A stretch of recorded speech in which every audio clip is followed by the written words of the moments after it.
Salam, Açıq dərsdə xoş gördük. Müasir dünyada təhsil aləmində inteqrasiya əsas şərtlərdən biri hesab olunur. Ümumiyyətlə, fənlərarası inteqrasiya şagirdə nə qazandırır? Tədris prosesində buna nə dərəcədə əməl olunur?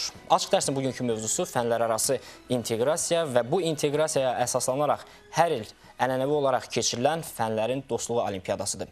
Qonaqlarımız və auditoriya ilə birlikdə maraqlı fikir mübadiləsi aparacağıq. Qonaqlarımızı təqdim edək. Ənvər Abbasov, Təhsil Problemləri İnstitutunun direktor müavini, Zülfiyə Veysova, Bakı Avropa Liseyinin direktoru, Şəmil Sadiq, Bakı Pedaqoji Kadrların İxtisas Artırma və Yenidən Hazırlanma İnstitutunun dosenti, eləcə də Fənlərin Dostluğu Olimpiyadasının təsisçisi, Bəhmən Məmmədov, Qafqaz Universitetinin müəllimi, Olimpiada Komitəsinin sədri. Xoş gəlmişsiniz.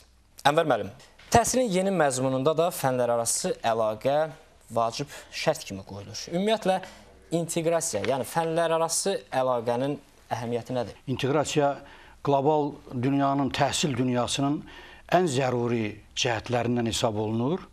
Ümumiyyətlə, bu ənənəvi şəkildə inteqrativlik həmişə aktual hesab olunubdur və bu gündə bu çox əhəmiyyətli hesab olunduğundan bizim 1999-cu ildə qəbul olunmuş Azərbaycan Respublikasında ümumi təhsilin islahat proqramında da 6 prinsipdən biri inteqrasiya hesab olunurdu. Və eyni zamanda bugün qəbul olunmuş və həyata keçirdiyimiz, istinad elədiyimiz Azərbaycan Respublikasının təhsil qanununda da 10 prinsipdən biri inteqrasiyadır. Çox təəssüflər olsun ki, inteqrasiya özünün pedaqoji cəhətdən hələ elmi, nəzəri həllini tapmayıbdır. Amma bütün bunlara baxmayaraq, dünyanın bu ciddi problemi bizim yəni ölkəmizdə hazırlanan təhsil sənədlərinin əsasını təşkil edibdir. Yəni inteqrasiyası keçinmək mümkün deyil. Ona görə də təhsil proqramlarının, yəni müasir kurikulumların içərisində inteqrasiya bir zəruri komponent kimi oturur. Yəni kurikulumlar 3 hissədən ibarətdir. Birincisi məzmun, ikincisi strategiya, üçüncüsü qiymətləndirmə. Yəni əslində bu idarə etmə məsələsidir. Onun vacib olan elementi qiymətləndirmə orada öz əksini tapıb. Yəni o məzmun deyilən orada standartlar verilibdir. Orada o deməli inteqrasiya, xüsusi bir inteqrasiya cədvəli formasında orada öz əksini tapıb ki, bu bizim əslində mahiyyət etibarilə ölkəmizdə ilk dəfədir ki, verilir. Buna rəsmi inteqrasiya deyirlər. Yəni hökumət səviyyəsində təsdiq olunan bu əlaqələr deməli rəsmi olaraq təsdiq olunur. Hansı fənlər arasında nəticələrin əlaqəliliyi var, orada öz əksini tapır ki, bu gələcəkdə dərslik yazanlar üçün, dərslik müəllimlər üçün istiqamət verici bir əhəmiyyət daşıyır. Eyni zamanda müəllimlərin öz işini, yaradıcı müəllimlərin təbii ki, bu işə yaradıcı yanaşmasına təminat verir. Və bu şəkildə bizim ölkəmizdəki dövlət sənədində nəzərə alınıbdır. Mən bir cəhəti qeyd edeyim ki, inteqrasiya anlayışı ümumiyyətlə bizim ənənəvi təhsil sistemində, pedaqogikada fənlərarası fəndaxili əlaqə anlayışı olubdur. İnteqrasiya anlayışı işlənibdir. Amma onu bir tərəfli işlətmişik. Yəni birləşmə, bütövlük mənasında başa düşmüşük, ya daha doğrusu işlətmişik. Lakin bu islahat dövründən sonra artıq hətta bəzi Zülfiyə xanım da iştirak edirdi. O müzakirələrdə, beynəlxalq məsləhətçilərlə bizim müzakirələrimizdə bəzi biri-birimizi, məsələn, mən onu müşahidə eləmişəm ki, SİTO ilə olan müzakirələrimizdə biz bir-birimizi başa düşmürdük. Onlar danışırdılar ki, inteqrasiya, şaquli inteqrasiya, üfüqi inteqrasiya, fənlərarası inteqrasiya, fəndaxili inteqrasiya, mən deyirdim, fəndaxili inteqrasiya deyil bu. Bu, deyək ki, əlaqədir.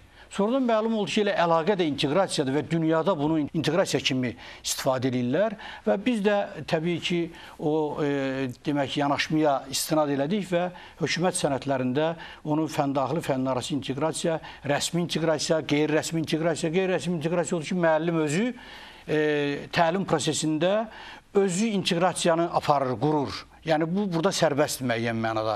Bir gizli kurikulum var. Müəllim özünün o, deyək ki, istifadə elədiyi, yaratdığı kurikulumda özü bir inteqrasiya aparır, yaradır. Amma rəsmi inteqrasiya odur ki, orada o kurikulumda və yaxud da deyək ki, təhsil proqramında o artıq təsdiq olunmuşdur. Yəni bizim ölkəmizdə bu istiqamətdə xeyli işlər aparılır və bu təlim üçün çox böyük əhəmiyyətli hesab olunur. İntegrativ dərsliklər, integrativ standartlar, integrativ şəxsiyyətin insanın özü də integrativ bir varlıqdır. Yəni inteqrasiyasız dünyada həyat yoxdur. Çox sağ olun. Zülfiyə xanım, Bakı Avropa Liseyi də digər orta ümumi təhsil məktəblərinin tədris proqramından müəyyən dərəcədə fərqli bir tədris proqramı həyata keçirir. Ümumiyyətlə, fənlərarası əlaqə, fənlərarası inteqrasiya şagirdə nə qazandırır? Bilirsiniz, Bakı Avropa Liseyində doğrudan da çox unikal bir proqram var. Bu il biz o proqramın 20 illiyini keçiririk. Çünki 20 il ərzində biz ən yüksək səviyyəli inteqrasiya deməli təlimini keçiririk. Bu proqram adlanır Fənlər Arası Təlim Proqramı. Və bu proqramın əsas mahiyyəti odur ki, biz demək olar ki, qlobal bir inteqrasiya səviyyəsində bütün fənlərin, bütün bilik sahələrin arasında olan əlaqələri uşaqlarla müəyyən fəlsəfi ideyaların əsasında öyrənirik. Mən sizə deyim ki, fənlər arası təlim mütləq və mütləq tədqiqat əsaslı olmalıdır. Çünki biz elə bil ki, hər bir cisim və hadisəyə müxtəlif nöqteyi nəzərdən baxmalıyıq. Və əgər biz hər bir fəndə həmin o obyektə və həmin o qanuna uyğunluğa bir tərəfdən baxırıqsa, fənlər arası əlaqələr bizə imkan verir ki, biz bu dünyada olan ümumi deməli, qanuna uyğunluqları biz müəyyən edək və hər bir nöqteyi nəzərdən həmin bu obyektdə olan ya cisim və hadisədə olan müəyyən xüsusiyyətləri yenidən aşkar edək. Və bunlar, bu bütün müxtəlif cəhətlər artıq dünyanın daha düzgün, daha obyektiv şəklini təşkil edir. Və eyni zamanda biz görürük ki, bizim misal üçün proqramda xüsusi texnologiya var. Yəni ki, bu əlaqələri necə qurmaq lazımdır.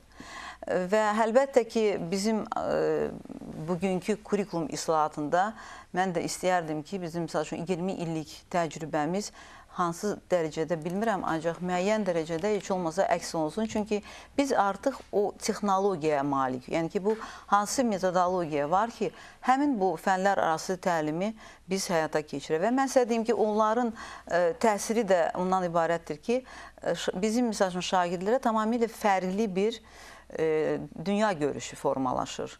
Onlar, biz deyirik, qloballaşma, dünyada qloballaşma, ancaq onlar doğrudan da dünyanı daha qlobal şəkildə qavrayırlar və onlar hər bir, misal üçün, həyatda olan hadisədə onu hər tərəfli təhlil edərək daha obyektiv o hadisələri qavraya bilirlər.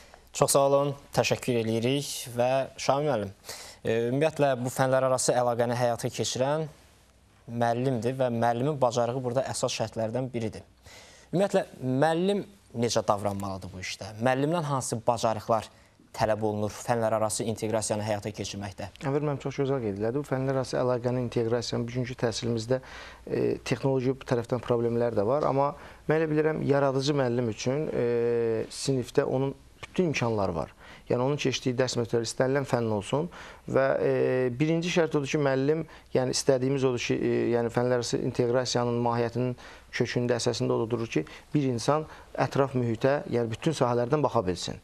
Yəni, hər bir tərəfdən məlumatlı olsun. Tutaq ki, ola bilər yaxşı bir dilçidir, amma coğrafi cəhətdən bilikləri zəifdir, həyatda bacarıqlarında problemlər var. Ola bilər yaxşı riyaziyyatçıdır, amma nitqi yoxdur, onun fikrini izah eləməkdə. Yəni, məqsəd, yəni bir orta məktəbdə keçirilən fənlər arası inteqrasiyada bu çox fənli, yəni bütün fənlərə sahib olan, bütün bilgilərə, yəni ilkin sözsüz ki, təməl formada malik olan bir insan yetişdirməkdir. Müəllimin əlində imkan var ki, sinifdə dərsini izah elədiyi zaman, şəxsən tutaq ki, mənim Azərbaycan dili dərslərimi izah elədiyim zaman çox köməyimə çatırdı. Tutaq ki, haradasa zəif də bilsəydim, tutaq ki, fizikada və yaxud da riyaziyyatda riyazi rəqqas deyilən bir termin var və ifadə var. Bunu əruz vəznində ritmi, ahəngi izah eləyəndə tutaq ki, riyazi rəqqasını əlaqələndirib çox rahat şəkildə uşağa çatdıra bilirdim.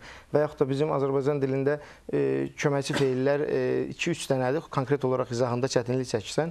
Amma ingilis dilində to be, ümumiyyətlə köməkçi feilli anlayışı genişdir və şagird bunu daha yaxşı başa düşür və Azərbaycan dilində bu izahında avtomatik olaraq, yəni keçsən ingilis dilindəki kiçik bilgindən də istifadə edərək şagirdə və ikinci bir tərəfdən müəllim orada şagirdin gözündə çox böyük yüksək bir mərtəbəyə qalxmış olur ki, mənim müəllimim məsələn humanitar fənlər ilə arasında əlaqə çox rahatdır və yaxud da tutaq ki, dəqiq elmlərin, təbiət elmləri arasındakı əlaqələrini yaratmaq mümkündür. Çünki coğrafiyanı fizikasız, riyaziyyatsız təsəvvür eləmək olmur, kimyanı biologiyasız və yaxud da fizikasız təsəvvür eləmək olmur. Ya Azərbaycan dilini, ya ədəbiyyatımızı tarixsiz təsəvvür eləmək olmur, musiqi, digər fənlər. Amma bəzən yəni müəllim istəyəndə, məsələn Nizami Gəncəvinin biz dəfələrlə söhbətlərimizdə də ki, elə beytləri var ki, orada fizikanın qanunları, hətta tərifləri belə verilibdir. Bu baxımdan bu həm müəllimin sinifdəki bir nüfuzunu, belə deyək ki, onun şəxsiyyətini, onun elmə və bu öz sənətinə yaxşı münasibətini göstərmiş olur. Həm də şagirdə biraz rəngarəng bilgi təqdim eləmiş olsan. Bu zaman sinifdə istədiyini də almaq üçün biraz asanlaşmış olur.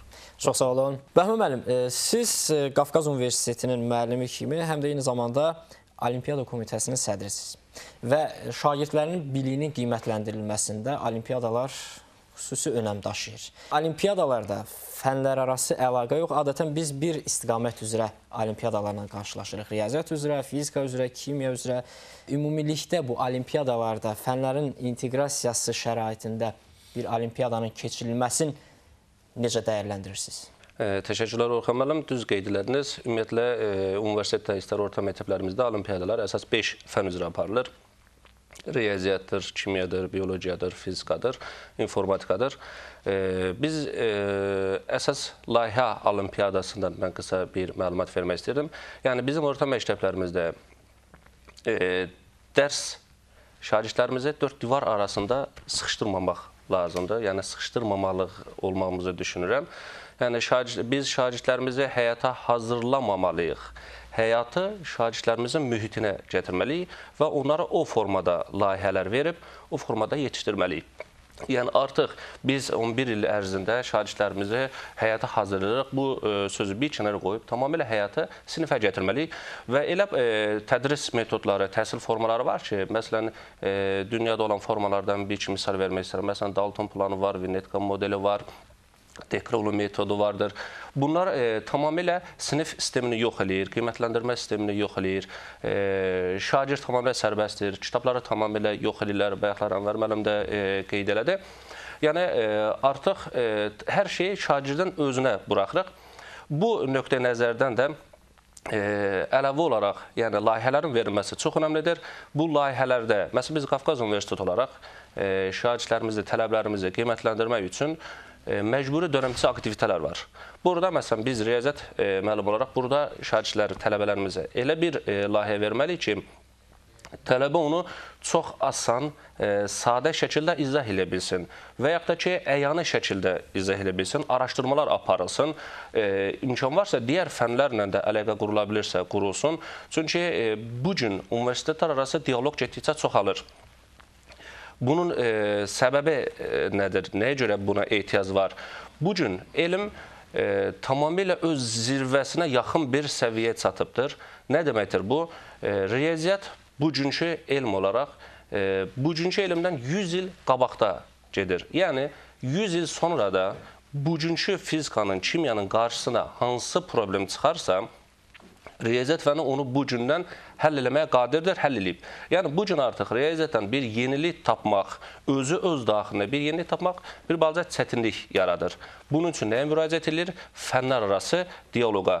Yəni, bir yeni bir şey ortaya qoymaq istəyirsinizsə, digər fənlərdən də anlayışınız olmalıdır, məlumatınız olmalıdır, hətta birlikdə.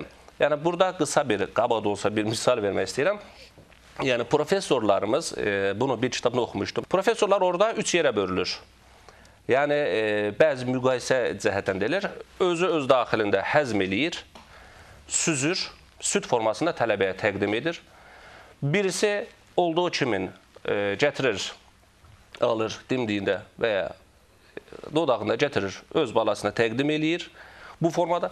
Digərində isə nəzədir? Arılar kimin? Buna da arı professorlar deyirik, arı alimlər. Bütün 100-ə yaxın bu alimlər, arılar dağa gedirlər, bağa gedirlər, çiçəklərdən, otlardan, bitkilərdən gətirib bir yerdə bal çıxardırlar. Bu nə mənaya gəlir? Artıq bugün bir nəfər alim tək başına bir dənə projeni, bir dənə layihəni, bir dənə dissertasiyayı götürüb ortaya yeni bir şey qoymasa çətin vəziyyətə gəlir. Demək ki, alimlər qrupu yığılacaq, universitetlər qrupu birləşəcəkdir ki, ortaya yeni nəsə bir şey qoya bilsinlər. Bunun üçün də inteqrasiya çox əhəmiyyətlidir. Çox sağ olun Bəhmən müəllim. Ətraflı və maraqlı fikirlərinizi eşitdik. Fənlərarası əlaqəni təmin etmək üçün şagirdlər arasında bir kütləvilik ən azından yaratmaq lazımdır və kütləvi şəkildə bunun təbliğin etmək lazımdır. Bunun üçünsə əhəmiyyətli bir layihə haqqında, yəni fənlərin dostluğu olimpiyadası haqqında mən istərdim ki, kiçik bir sujetimiz var, onu izləyək. Orta məktəbin təlim prosesində fənlərarası əlaqə əsas şərtlərdən biridir. Bunu nəzərə alan hədəf hazırlıq kursları fənlərarası inteqrasiyanın inkişafı üçün maraqlı və əhəmiyyətli layihə həyata keçirir. Dünya Azərbaycanlılarının həmrəylik gününə həsr olunan bu layihə Fənlərin Dostluğu Olimpiyadası adlanır. Olimpiyadanın təsis edilməsində məqsəd fənlərin bir-biri ilə bağlılığını şagirdlərə aşılamaq və istedadlı şagirdləri müəyyənləşdirməkdir. 9 və 10-cu sinif şagirdləri arasında artıq 4-cü ildir keçirilən olimpiyada təhsil ictimaiyyəti və şagirdlərin böyük marağına səbəb olur. Sualları cavablandırmaq üçün şagird bir neçə fənni bilməlidir. Çünki olimpiyadada iştirak edən şagirdlərə Azərbaycan dili fənni ilə inteqrasiya olunmuş fizika, kimya, riyaziyyat, biologiya və coğrafiya fənlərinə aid suallar da təqdim edilir. Layihə inteqrativ qiymətləndirmə yolu ilə şagirdlərin bütün fənlərə marağını artırmağı nəzərdə tutur. Ənənəvi olaraq hər il məktəblər arasında keçirilən olimpiyada bir mərhələdən ibarətdir. Olimpiyadada Azərbaycanın bütün bölgələrindən olan şagirdlər bilikini sınaya bilər. Hədəf nəşrlərinin təsis etdiyi Buta Sığorta, Medika Hospital, CBS Poliqrafiya, Netmoney.az, Portmanat.az və Kitabevim.az onlayn kitab mağazasının dəstəyi ilə keçiriləcək olimpiyadaya qeydiyyat dekabr ayının 20-sinə qədər davam edəcək. Bilik yarışında iştirak ödənişsizdir. Olimpiyadada şagirdlərə veriləcək suallar iki qrupa bölünür. Birinci tip suallarda Azərbaycan dilinin qrammatikası əsasında hazırlanan müxtəlif fənlərin inteqrasiyasına əsaslanan 35 test tapşırığı daxildir. İkinci tip suallarda isə 15 test tapşırığı yer alır. 10 testdə 5 fən, 5 sualda isə məntiqi təfəkkür soruşulacaq. Sual nümunələri ilə Fənlərin Dostluğu Olimpiyadasının rəsmi internet səhifəsi olan www.integrasiya.az saytında tanış olmaq mümkündür. Ümumilikdə 50 sualdan ibarət olan imtahanın müddəti 2 saatdır. İştirakçılar dekabrın 20-sinə qədər www.integrasiya.az saytında qeydiyyatdan keçərək 22 dekabr tarixində təşkil olunacaq imtahanda iştirak edə bilərlər. Qaliblər hədəf kurslarında ödənişsiz təhsil, Kitabevim.azdan kitab dəsti, Portmanat kartı, Medika Hospitalda pulsuz müayinə və planşet qazanacaqlar. Qalib şagirdlər müəllimlərlə də hədiyyə qazandıracaqlar. Belə ki, suallar Azərbaycan dili əsasında hazırlandığı üçün ilk 3 yeri tutan şagirdlərin Azərbaycan dili müəllimlərinə də planşet hədiyyə ediləcək.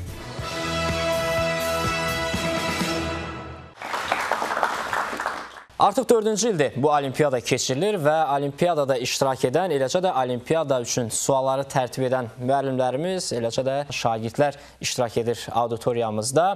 Fənlərarası inteqrasiya, fənlərarası əlaqəni təmin etmək bir fən müəllimi üçün digər bir fəndən hansısa bir sualı əlaqələndirmək çətin deyil ki, müəllimlər. Hədəf kurslarının fizika fən rəhbəri Anar Lafiyediyev. Bu yaxşı mənim də təbii ki qeyd etdi. Əslində bu çox maraqlıdır və həm də mən deyərdim ki, şagirdləri fənni sevdirmə baxımından bir üsuldur.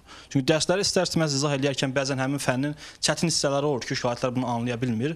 Amma müəyyən tutaq ki, digər fənlərdən yanaşma verəndə bu istər-istəməz anlayır. Məsələn, mən nümunə üçün deyə bilərəm ki, tutaq ki, mən maarif sahəsini izah edərkən şagirdlər üçün bəzən bundan şagirdlər qorxurlar sanki.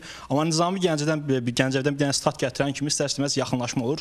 Məsələn, Nizami Gəncəvin belə bir gözəl şeiri var. Qeyd edir ki, magnet olmasaydı eşq nəsiri, çəkməzdi özünə dəmri, zənciri, kəhrabanın eşqə düşməsə canı, elə cəzb etməzdi quru samana.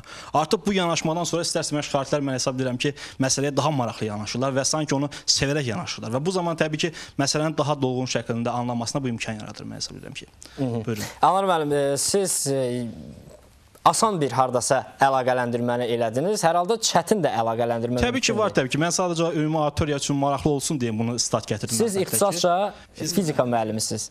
Və Anar müəllim, istərdik ki, elə bax, fizika ilə Azərbaycan dilinin əlaqəsini burada lövhədə izah edəsiniz və əyani şəkildə auditoriyada iştirak edən şagirdlər də bu suala diqqət yetirsinlər. Ola bilsin, bəlkə elə burada bunun cavabını tapa bildik. Eləcə də tamaşaçılar üçün də maraqlıdır hər halda. Buyurun. Mütəxəssislərimiz çox gözəl şəkildə məsələlər vurğuladılar və bütün məqamlara toxundular təbii ki. Biz də bu deyilən məsələlərin timsalında çalışacağıq ki, bu məsələni auditoriya ilə bərabər belə deyək də həll eləyək. Göründü ki, bu sualda artıq 8-ci sinif fizika kursunun belə deyək də bir bölməsi ilə eyni zamanda 8-ci sinif Azərbaycan dili kitabında əhatə edir bu sual və bu sualda biz iki mövzunu əlaqələndirərək tam bir sual şəklində ortaya qoymuşuq. Burada bizim məqsədimiz bir sualda ən azı 2 dənə mövzunu əhatə etmək və 2 mövzunun çərçivəsində şagirdlərə bu məsələni tam həll etdirək, bunu tam olaraq dolğun şəkildə izah edək. Məsələnin qoluşu belədir. Üzərində ağırlıq sözü yazılmış top hansı istiqamətlərdə hərəkət etməlidir ki, ağırlıq qüvvəsinin gördüyü iş müsbət olsun və söz birləşməsinin tərəfləri sifət-sifət sxeminə uyğun gəlsin. Doğru cavablar burada verilib təbii ki, A, B, C, D, Y variantlarında. Məsələyə əvvəlcə bir yanaşma etmək istəyirəm mən tutaq ki, burada. Əsas yanaşma nədən ibarətdir? Biz hər birimiz adi həyatda müşahidə etmişik, əlimizdən düşən top yerə doğru hərəkət alır.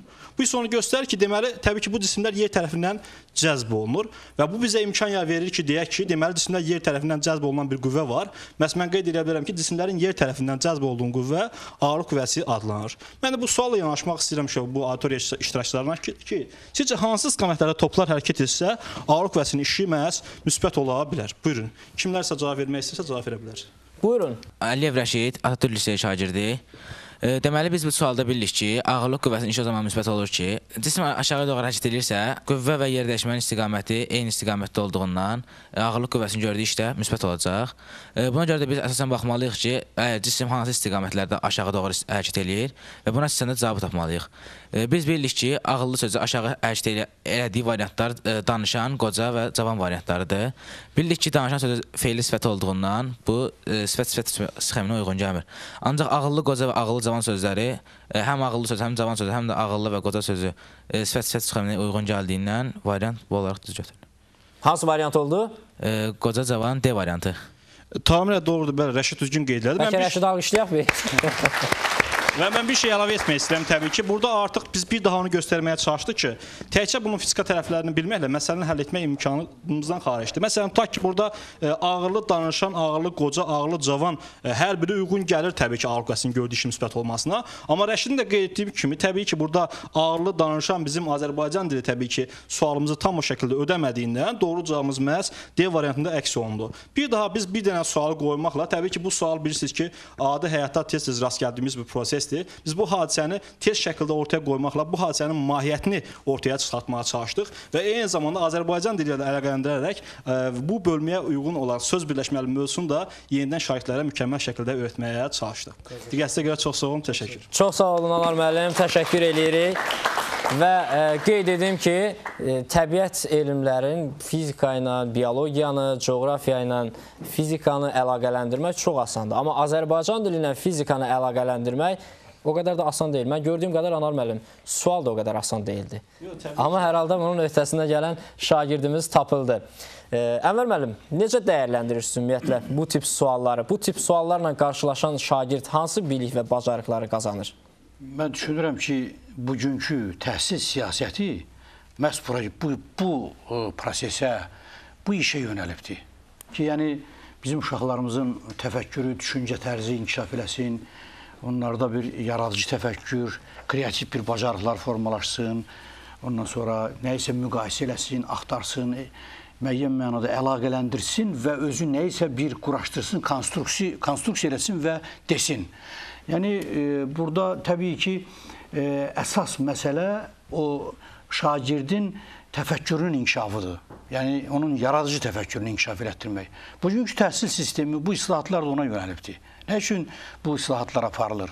Artıq biz yaddaş məktəbindən təfəkkür, düşüncə məktəbinə keçirik. Yəni, bu o deməkdir ki, bunlar olmalıdır, bu məsələlər olmalıdır. Biz uşaqlarımızı bu istiqamətə yönəltməliyik. Ya bizim tapşırıqlarımız da belə olmalıdır.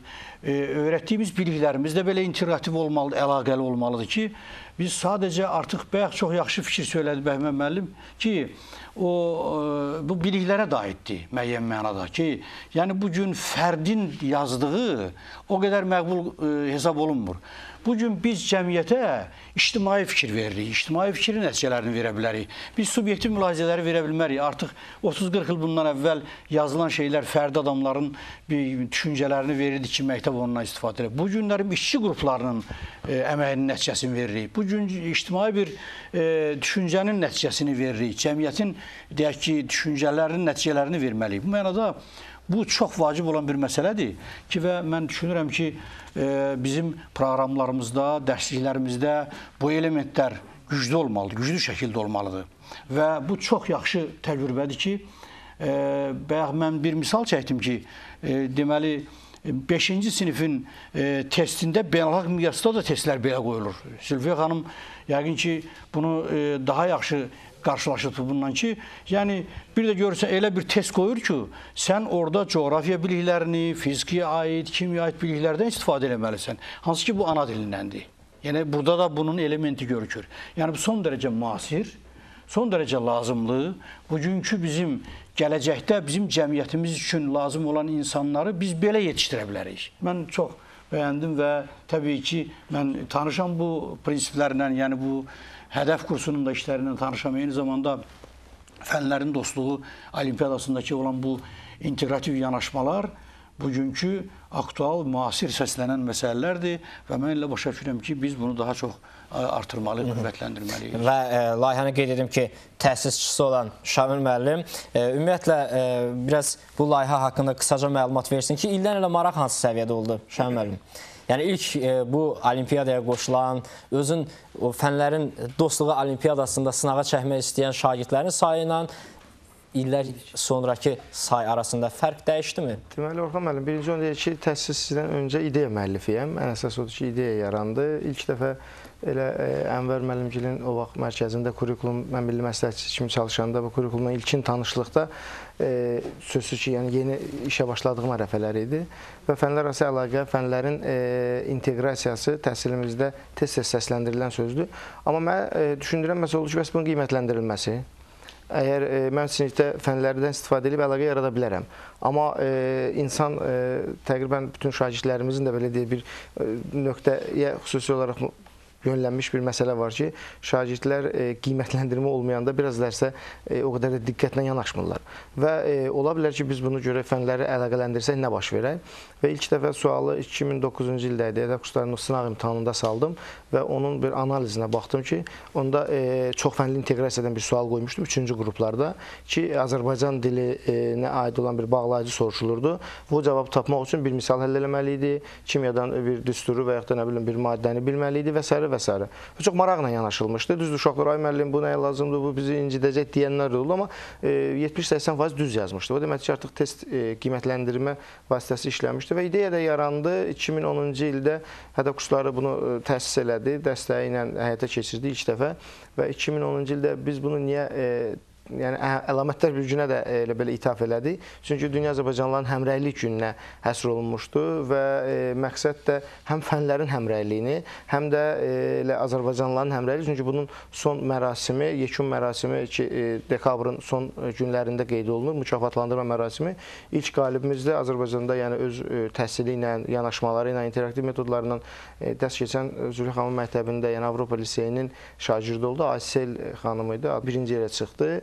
Və sonraki proseslərdə layihəyə maraq yarandı. Məsələn, 700-dən yuxarı şagird onlayn qeydiyyatdan keçib. Halbuki 20-sinə qədər davam eləyəcək və sadəcə yalnız internet və sosial şəbəkələrdə aparılan reklam nəticəsində. O deməkdir, şagirdlərin marağı var, istəyi var. Sözsüz ki, burada həvəsləndirmə məqamları da var və bu il yenilik elədik Orxan müəllim layihəyə ki, həmişə bu mükafatlar şagirdlərə verilir və məktəblərə veririk. Məsələn, notebook verilir, kompüter verilir, proyektor hədiyyə eləmişik məktəblərə. Bu il fikirləşdik, düzdür, məktəblərə məktəblərə və məktəb direktorlarına verilən həmin hədiyyələrlə bərabər Azərbaycan dilinin bazası üzərində qurulduğu üçün və Azərbaycan dili müəllimləri daha çox kontaktda olacaqlar bu iş prosesində. O baxımdan yer tutan, hansı məktəbdən şagird yer tutacaqsa, onun orta məktəbdə ona dəstəyən Azərbaycan dili müəlliminə müəyyən hədiyyə veriləcək, planşetlərindən mükafatlandıracaq. Yəni ki, bu işdə yəqin ki, sizə dəstək olan müəyyən... Bəli, bu işdə Həmrəy Gənclər Təşkilatının, Qorqud Ocağı Maarifləndirmə və Təhsilə Yardım İctimai Birliyinin, Puta Sığortanın, Netmani Az bu onlayn ödəmə şirkətidir. Onun Kitab Yılmaz onlayn kitab dükanının, Medica Hospital Tibb Mərkəzinin dəstəyi ilə bunu biz həyata keçiririk və bütün işləri də Hədəf nəşrləri həyata keçirmiş olur. Belə deyək də, elə bu təşkilatlar da bir inteqrasiya olunub, bir ortalığa maraqlı bir iş çıxartmış olurlar. Məncə, həmrəylik özünü göstərmiş olur. Həmrəy olub, maraqlı bir iş ortalığa çıxmışdır. Çox sağ olun. Zülfiyə xanım, buraxılış imtahanlarda çoxfənli bilik soruşulurdu şagirdlərdən və bu özü doğrultmadı. Bəlkə bu onunla əlaqəli idi ki, fənlərarası əlaqə yaxşı səviyyədə deyil, yəni bizim tədris proqramında. Necə düşünürsünüz? Əlbəttə ki, bu proses ümumiyyətlə erkən yaşdan başlanmalıdır. Və o zaman ki, uşaqların təfəkkürü daha çevikdir və tamamilə düz, deməli, biz bu məsələyə toxunduq ki, təfəkkür əsaslı təlim olanda bu addım-addım tənqidi təfəkkür və yaradıcı təfəkkür inkişaf olunanda, bax, bu əhatəli, hər tərəfli, müxtəliflik bu təfəkkür üçün çətinlik yaratmır. Və əlbəttə ki, yeni kurikulumun tətbiqi mənə elə gəlir ki, elə bir bizə zəmin yaradacaq ki, biz artıq uşaqlarımızda həmin o bacarıqları formalaşdıra biləcəyik və əlbəttə ki, niyə görə, misal üçün, bizim şagirdimiz birinci yer tutdu? Çünki, bax, bu fənlər arası təlim proqramı artıq o bazanı yaratmışdı. Mən sizə deyim ki, biz əgər ümumiyyətlə elmdən də danışsaq, müasir dövrdə, Bəhmən müəllim dedi ki, komandalar elmi yaradır, düzdür? Ancaq eyni zamanda siz əgər elmin tendensiyalarına baxsanız, siz görəcəksiniz ki, bütün elmlər, yeni yaradılan elmlər hamısı integrativdir. Və heç bir yeni elm o hansısa bir fənin əsasında qurulmur. Azı 3 fən, 3 bilik sahəsi burada birləşir və yeni bir, deməli, icadlar yaradır. Buna görə bizim, deməli, gələcək nəslimiz də başa düşməlidir ki, onlar tamamilə başqa, fərqli bir dünyada yaşayacaqlar. Orada hər şey integrativ olacaq. Və burada bizim şagirdlərimizin həyatına biz baxsaq, biz görəcəyik ki, onların həyatında internet, başqa bir kommunikasiya, deməli, alətləri var və onlar hamısı inteqrasiya əsasında qurulublar. Yəni ki, müxtəlif funksiyaları, müxtəlif bilik sahələri birləşdirən, müxtəlif dünya görüşləri birləşdirən və bu konsepsiya ümumiyyətlə, əlbəttə ki, bu bəlkə də bir sadə bir variantdır o konsepsiya. Ancaq biz doğrudan da nədənsə başlamalıyıq. Biz həvəs oyatmalıyıq bu şagirdlərdə və onlar başa düşməlidir ki, ayrı-ayrı fənlər ya ayrı-ayrı bilik sahələri o müasir savadı, müasir deməli savad səviyyəsini yaratmır. Müasir savadlı insan mütləq və mütləq integrativ düşünməlidir. Və əlbəttə ki, təfəkkürün formalaşması ilk növbədə addım-addım gedir və biz başlayırıq məntiqi təfəkkürdən, sonra keçirik tənqidi təfəkkürə, sonra keçirik yaradıcı təfəkkürə və o çeviklik ki, bax bu cür, misal üçün, məsələləri həll etməyə kömək edir. O çeviklik artıq göstərir ki, nəinki şagirdlərimizin, misal üçün, hansısa bilik sahələrində bilik həcmi böyük deyə nədirsə. Bax, bu həcm məsələsi deyil. Bu, biliklərin mənimsənilməsi məsələsidir. Hansı dərəcədə bu şagird bu biliyin ona vacib olan məqamını, aspektini götürüb özünə ona lazım olan bir hissə kimi öz şəxsiyyətinə, öz dünya görüşünə qəbul edib. Və əlbəttə ki, müəllimlərin funksiyası bu sahədə, onu da qeyd eləmək lazım. Çünki müəllim özü də başqa cür fikirləşməlidir. Əgər müəllim özü, misal üçün, hər tərəfli düşünə bilmirsə, ancaq bir istiqamətlə düşünürsə, o heç vaxt öz şagirdlərində onu yarada bilməyəcək. Və biz elə bir dövrdə yaşayırıq ki, bu zaman biz ancaq müəllim şagirdi öyrətmir. Əksinə, şagird müəllimi də öyrədir. Məsələn, bugün məktəbdə ayrıca pedagogikanı müəllimə keçmək, ayrıca psixologiyanı keçmək, artıq bu müəllimi bugünkü zamana hazırlamaq imkanlarından kənardır. Bugün müəllimə psixopedagogika öyrətmək lazımdır. Belə bir elm formalaşmaqdadır. Yəni, orada gibritli bir elm. Məsələn, müəllim əgər bunu bir qarışıq bir, integrativ bir fən kimi keçərsə və yaxud da müəyyən elmləri belə qarışıqlarını, əgər formalaşmış elmlər öyrənərsə, onun təlim prosesini səmərəli qurmaq imkanları artacaqdır daha doğrusu. Əslində biz deyirik ki, irəliləyək, amma yenə də yanaşmalarımız köhnə şəkildə qalır. Biz yenə kimya öyrədirik, biz yenə fizika öyrədirik. Amma indi bugün bizə integrativ bacarıqlar lazımdır. Həyat, çünki o tələb olunur bizdən. Bu mənada çox düzgün qeyd olundu ki, həqiqətən də elm sahəsinin özündə də belə bu cür inteqrasiyalar genişlənir. Çox gözəl qeyd, riyaziyyat gəlib maksimal həddə çatıbdır. Da nə olmalıdır? Harayınası birləşməlidir. Və onun inkişafına təkan. Bəli, onun inkişafına təkan. Mən uşaqlara, bizdə fənlər arası təlim proqramında bizdə bir hissə var ki, biz elmin, ümumiyyətlə, müəyyən elm sahələrindən danışırıq. Və biz belə bir tapşırıq veririk uşaqlara ki, bir gedin öyrənin, hansı növ elmlər, yeni elmlər mövcuddur. O elmlərin, demək olar ki, 70%-i hamısı integrativ elmlərdir. Yəni ki, ayrı-ayrı elmlər, o, bil ki, çox qədimdən qalmış bir elmlərdir. Və mən sizə deyim ki, əgər biz elmin tarixinə də baxsaq, biz görəcəyik ki, elm elə integrativ yaranmışdı. Yəni ki, qədim Yunanistandan başlayaraq, bütün sivilizasiya mənbələrindən biz baxsaq, biz görəcəyik ki, bütün elmlər integrativ şəkildə yaranmışdı, sonradan parçalandı və əlbəttə ki, bu dövrün tələbləridir. İndiki dövr qloballaşma biz deyirik. Əlbəttə, qloballaşmanın da müsbət mənfi cəhətləri var. Lakin qloballaşma onu göstərir ki, biz artıq bizim təfəkkürümüz, bizim beynimiz tamamilə başqa istiqamətdə inkişaf edir. Və biz inkişaf etmək üçün köynə yolla, köynə istiqamətlə getsək, biz heç nə qazana bilməyəcəyik. Şagirdlərin fikirlərini eşidək. Fənlərarası əlaqə siz tərəfdən necə qarşılanır? Buyurun. Laçın rayon 10 saylı orta məktəb şagirdi. Məncə inteqrasiya şagird üçün indiki dövrdə çox faydalıdır. Şagird əgər bu indiki dövrdə təhsil almamız üçün 9, 10, 11-ci siniflərdən sonra ancaq ixtisaslaşdırılmış bir yöndə yönəlir. Amma fənlərin inteqrasiyasında isə bir neçə fənni birləşdirərək şagirdə həm 3-cü qrupdursa 1-2 fənlərindən məlumat olur. Və onun da aşağı siniflərdə öyrəndiyi məlumat beynində paslanmır, yatıb qalmır və get-gedə inkişaf edir. Onlar önə çıxır və bu şagird üçün ya da təhsilimiz üçün, ölkəmiz üçün məncə çox faydalıdır. Çox sağ olun. Bizim müəllimlərimiz yenidən fənləri bir-birinə necə əlaqələndirir, əyani şəkildə onu görək. Buyurun müəllim. İsayev Famil, Hədəf Kursları Coğrafiya Metod Kabinetinin rəhbəri. Azərbaycan dili ilə coğrafiya fənninin integrativ testindən bir nümunə göstərəcəyik. Və şagirdlər də diqqətli olsunlar. Yəqin ki, burada da cavabı tapan şagird hər halda biz tərəfdən alqışla qarşılanacaq. Buyurun müəllim. Sualda əslində iki istiqamət var. Bilirik ki, Azərbaycan dili ilə coğrafiya fənni inteqrasiya olunub burada. 8-ci sinif üçün nəzərdə tutulmuş Azərbaycan Respublikasının İqtisadi və Sosial Coğrafiyası kursunu, eləcə də 5-ci sinif Azərbaycan dili kursunu bilmək kifayətdir ki, bu suala doğru cavab tapsınlar. Azərbaycan Respublikasının inzibati ərazi bölgüsünü ifadə edən kontur xəritə verilmişdir. Demək, xəritədə rəqəmlərlə ifadə olunmuş rayonlar hansılardır, onları müəyyən etməliyik. 1. Burada Abşeron rayonu, Bakı şəhərini ifadə edilib əsas. 2. Ağsu rayonu. 3.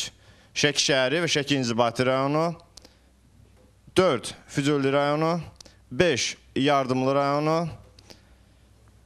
6 Ağdaş rayonu, 7 Quba şəhəri və Quba rayonu, 8 Ordubad şəhəri və Ordubad inzibati rayonu.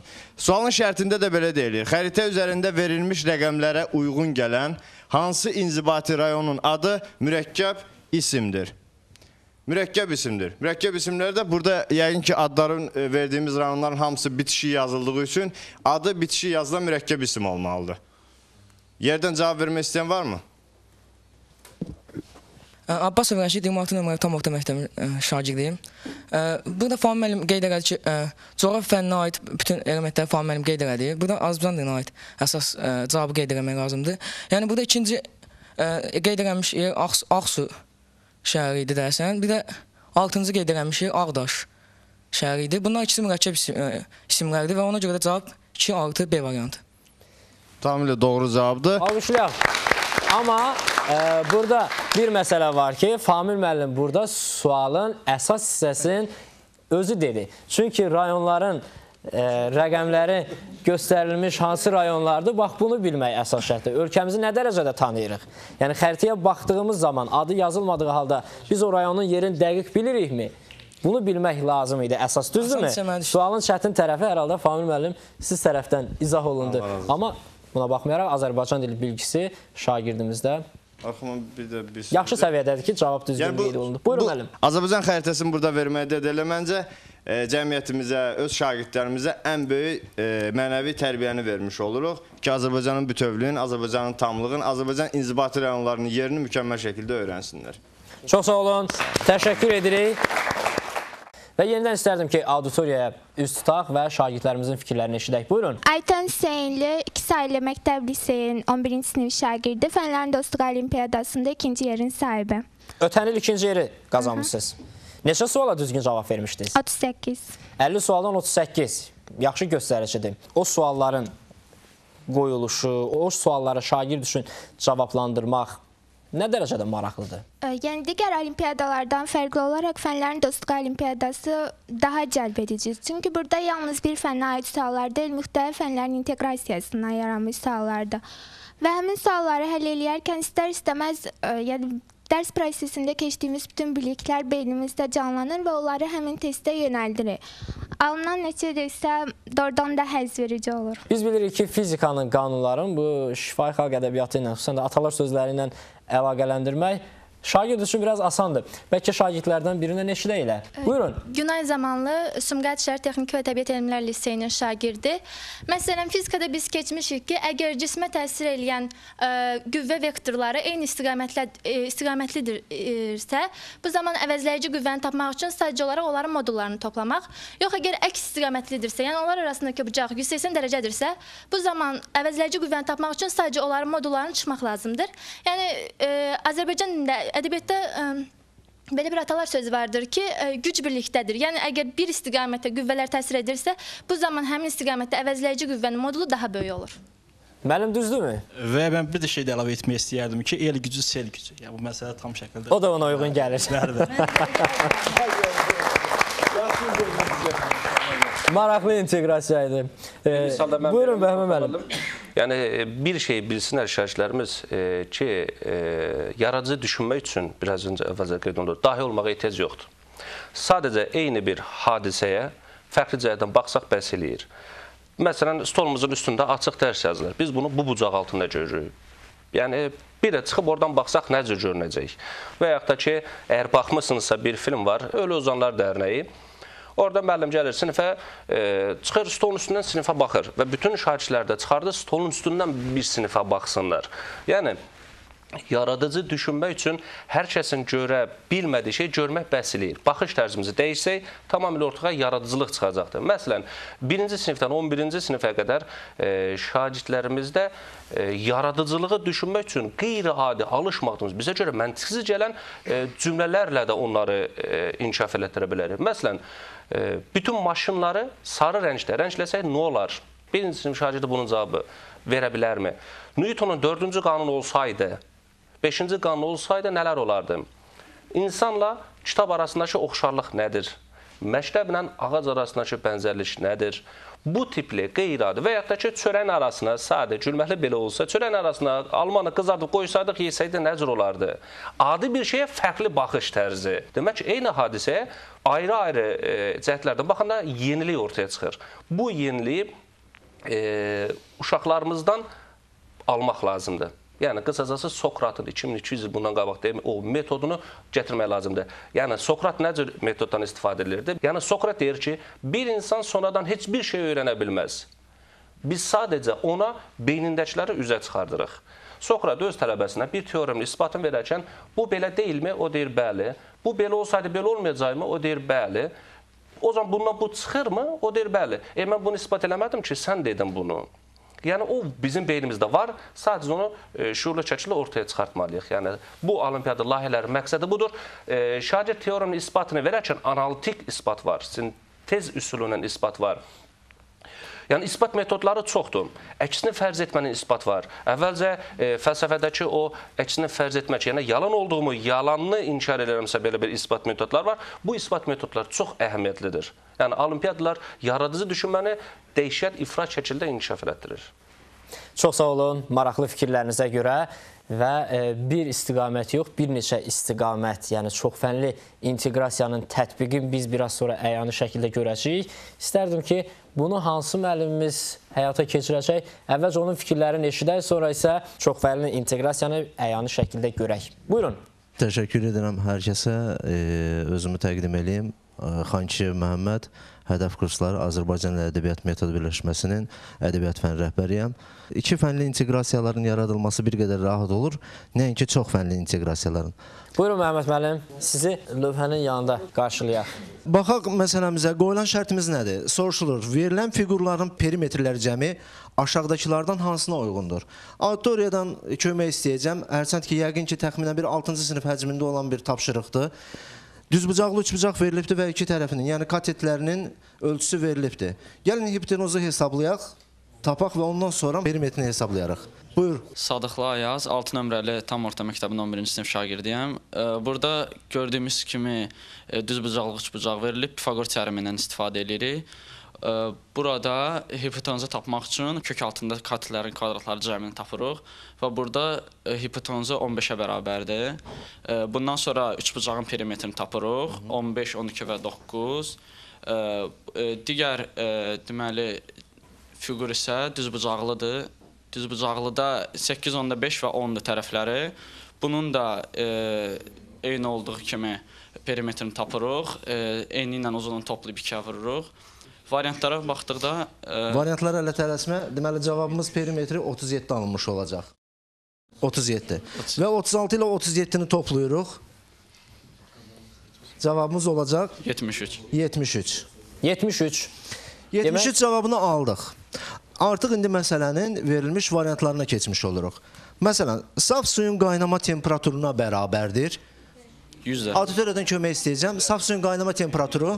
İskəndərov Ləman, saf suyun qaynama temperaturu 100 Selsi dərəcəyə bərabərdir. 100 Selsi dərəcədirsə artıq bizim cavabımızı ödəməmiş oldu. A variantı artıq buradan çıxmış olacaq. İkinci, B variantımızda 11,2 litr amonyakın normal şəraitdəki katalitik oksidləşməsinə sərf olunan oksigenin kütləsinə bərabərdir. Bu kimyəvi reaksiyanı yazdıqdan sonra oksigenin lazım olan oksigenin miqdarı 20 qram çıxmış olacaqdır. Tənasüb əsasında qurulur. 20 qram oksigen lazım olacaq ki, bu da bizim şərtimizi ödəmir. B variantı da 70 olur. C variantında yazılıbdır. Azərbaycanın ilk müstəqillik əldə etdiyi il ilə ikinci dəfə müstəqillik qazandığı illərin fərqinin moduluna bərabərdir. Burada həm tarix eyni sualın cavabında, həm tarix və həm də riyaziyyat var. Bilirik ki, Azərbaycanın müstəqillik qazanması şərqdə ilk dəfə olaraq 1918-ci ildə, mayın 28-də olmuşdu. İkinci dəfə 20-ci əsrin əvvəllərində yenidən müstəqillik qazandı ki, bu da 1991-ci ildə idi. Fərqlərini hesablasaq, tarixləri bir-birindən çıxsaq, yəni 1918-ci ildə 1991-i çıxsaq, mənfi 73 alınmış olacaq və bunun da modulu 73 alınacaq. Bu artıq cavabımıza uyğundur. Lakin iki şərtin doğruluğunu bilmək üçün iki qalan şərtimizə də baxırıq. D variantında insanın beyninin sol yarım kürəsində olan neyronların sayı bu təxminən 7 milyarda yaxındır. cavabımıza uyğun gəlməyəcəkdir və ingilis dilindəki hərflərin sayına bərabərdir. Bu isə cəmi 26-dır. Bu da cavab variantımız deyildi. Deməli, cavab variantımız C variantı olmuş olacaqdır ki, bu 73 olacaqdır. Beləliklə, çoxfənli inteqrasiyaya görə şagird dəqiq fənlərin təhriki ilə bir xarici dilin əlifbasına və yaxud hər hansı bir xarici humanitar fənnə aid olan bir şeyi bilmiş olacaqdır və yaxud təkrarlamış olacaqdır və eləcə də eyni zamanda hər bir Azərbaycanlı üçün ən önəmli olan öz tarixini, şərəfli tarixi yoluna səyahət eləmiş olacaqdır. Çox sağ olun. Təşəkkür edirik. Maraqlı sual və maraqlı izah. Əvvəl müəllim, fikirləriniz var. Buyurun, eşidək. Uşaqlarda integrativ təfəkkürü formalaşdırır. Yəni tənqidi təfəkkürü, məntiqi təfəkkürü formalaşdırır. Eyni zamanda yaradıcı təfəkkürü. Bu çox yaxşı bir demək təhsilin, yəni yaxşı elementlərdir ki, mən düşünürəm ki, biz təhsildə bunları prioritet kimi inkişaf elətdirməliyik. Çox sağ olun. Biraz əvvəl müəllimlərimizin dilindən eşitdik fənlər arası əlaqəni və bunun tətbiqin əyani şəkildə görə bildik. Və mən istərdim ki, indi şagirdlərin izahı ilə bir test tapşırığını edək. Buyurun, özünüzü təqdim edin. Əzimov Kənan, Saray qəsəbəsi 3 nömrəli tam orta məktəbinin 11-ci sinif şagirdi. Sualın şərtində verilən bərabərsizlik hansı atalar misalına daha çox uyğun gəlir? Verilmiş misala nəzər keçirsə görərik ki, bu 8-ci sinif riyaziyyat bölməsindən müxtəsər vurma düsturları bölməsinə aiddir. A variantında özü yıxılan ağlamaz. Bu düz gəlir? Düz gəlmir heç bir varianta. B variantında yuxarı baxıb fikir etməkdənsə aşağı bax şükr elə. Bu da heç bir varianta uyğun gəlmir. C variantında halva deməklə ağız şirini olmaz. Bu da uyğun cavab deyil. Amma D variantına nəzər yetirsək görərik ki, yüksələrək birləşməkdənsə birləşərək yüksəlmək daha gözəldir. Düzgün cavab D variantı. Şagirdimiz düzgün cavabı tapdı. Cavab düzgündür. Cavab düzgündür, amma sadəcə olaraq mahiyyət açıqlanmayıb, elədirmi? Mahiyyəti açıqlanmadı. Mən istərdim ki, onun sualın mahiyyətini digər şagirdlərdən eşidək. Buyurun. Mən Məcidəvziya Sumqaçar 10 saylı orta məktəbin 10-cu sinif şagirdi. Bu sualdan görsənər ki, 2-nin kvadratı üstə gəl 2-nin kvadratı. Burada bizə cəmi o 8 eləyir. Amma nəinki 2 üstə gəl 2-nin kvadratı bizə 16 verir. Buradan görsənər ki, D variantı uyğun gəlir ki, yüksələrək birləşməkdənsə birləşərək yəni, o zaman belədir də. Yəni, bunlar kvadrata yüksəlib, sonra birləşiblər. Amma birləşib kvadrata yüksələndə daha böyük olurlar. O da yüksələrək birləşməkdənsə, birləşərək yüksəlmək önəmlidir. Mahiyyət əsas budur. Yəni, bunu çatdırmağa çalışmışıq. Çox maraqlı bir sualdır. Əslində, şagirdlərimiz mahiyyətin çatdırmaqda bir balaca çətini çəksələrdi, amma düzgün cavabı seçməkdə isə çətini çəkmədilər. Təşəkkür edirik. Və yekun olaraq bu tipli olimpiyadaların, ümumiyyətlə bu tipli sualların tətbiq olunduğu o elmi biliyin sınağa çəkilməsin necə qiymətləndirirsiniz? Bununla bağlı fikirlərinizi bilək. Buyurun. Bu çox yaxşı tədbirdir. Ümumiyyətlə bizim uşaqlarımızın istedadı, qabiliyyəti, onların düşüncə tərzi meydana çıxır, inkişaf eləyir. Biz bu yolla həm də istedadları üzrə çıxarda bilərik. Bizim ölkəmizin təhsil siyasətində müəyyən edilmiş prioritet istiqamətlərdən biridir. İstedadlarını tapmaq, onlara qayğı göstərmək, inkişaf elətdirmək. Bunlar, mən düşünürəm ki, belə misallar o qədər də sadə şeylər deyil. Və onları tərtib edən adamlar da elə sadə düşüncəli adamlar deyirlər. Çünki orada integrativ təfəkkür lazımdır. Mən çox müsbət qiymətləndirirəm və fikirləşirəm ki, bu gələcəkdə inkişaf elətdirilsin bu cür yanaşmalar. Çox sağ olun. Zülfiyə xanım, buyurun. Mən də elə fikirləşirəm ki, ümumiyyətlə bu yanaşma ki, indi inkişaf edir, bu bizim təhsilin gələcəyidir və bununla da mən dəstəkləmək istəyirəm bu layihəni. Çox sağ olun. Bəhmə müəllim, buyurun. Bu Fənlərin Dostluğu Olimpiyadası son dərəcə mükəmməl bir yenilikdir. Azərbaycan təhsil sistemində də 4-cü dəfədir ki, hər halda bu davam olunur. Mənim sadəcə istəməyim, təklifim ola bilər ki, Şəmil müəllimə bir xahiş, bir istək, bir arzu olaraq bunu beynəlxalq səviyyədə çıxarsaq, yəni biz başqa dövlətlərə gedib və getdiyimizdən fəxr eləməyək, qoy başqa dövlətlər gəlsin, görsün ki, fənlər arası inteqrasiya nə cür olar, örnəyini bizdən alsınlar. örnek hərəkətləri özümüzdən olsun. Biz onlara nümunə olaq və beynəlxalq aləmdə də bu ilk olduğu bilinmiş olsun. Yəni dünya təcrübəsində fənlərin dostluğu adı olimpiyada yoxdur. Olimpiyadası yoxdur. Bu ilk olsun və genəllə beynəlxalq səviyyədə bunu eləyə bilərik. Çox sağ olun və Şamil müəllim, bu olimpiyadaya qoşulmaq istəyən şagirdlərə tövsiyələriniz, iştirakçılara tövsiyələriniz. Buyurun. Mən bütün belə deyə layihəni dəstəkləyən yoldaşlarımıza, mütəxəssislərimizə təşəkkür edirəm və elə bilirəm hədəf kurslarının bugün bir özəl sektorda gördüyü iş sırf olaraq təhsilimizin yanında olmasıdır və hər kəsin kimin əlindən nə gəlir deyə bu millətə, bu xalqın, bu dövlətin inkişafı üçün eləməlidir və bizim də borcumuzdur. Bir təşkilat olaraq buna keçirdik. Mən şagirdlərə ünvanlayardım ki, hədəf kurslarının layihəsi olan fənlərin dostlarının 4-cü olimpiyadasının qeydiyyat hal-hazırda davam eləyir. Ayın 22-si olimpiyadanın keçirilmə günüdür. Heç bir ödəniş tələb olunmur və ayın 22-si olimpiyadanın keçirilməsi günüdür. Ayın 20-si qeydiyyat bitmiş olur. Buna görə integrasiya.az saytına girib və yaxud hədəf.edu.az saytına girərək saytda qeydiyyat oluna bilərlər. Mən şagirdlərə onun diqqətinə çatdırmaq istəyirəm. Qeydiyyatdan keçdikləri zaman onların telefon nömrələri olur orada. Ayın 20-si onlara telefonla imtahanın harda keçiriləcəyi və saat neçədə olacağı ilə bağlı məlumat veriləcək. Bütün Azərbaycan Respublikasında hər kəs iştirak eləyə bilər, amma imtahan mərkəzi olaraq Bakı şəhərində olmuş olacaq. Çox sağ olun. Bu işdə sizə uğurlar arzulayırıq və arzu edirik ki, bu tipli layihələr davamlı şəkildə olsun. Bəli, əziz tamaşaçılar, Açıq Təhsil növbəti efir vaxtında yenidən görüşəcəyik. Sağ olun, salamat qalın.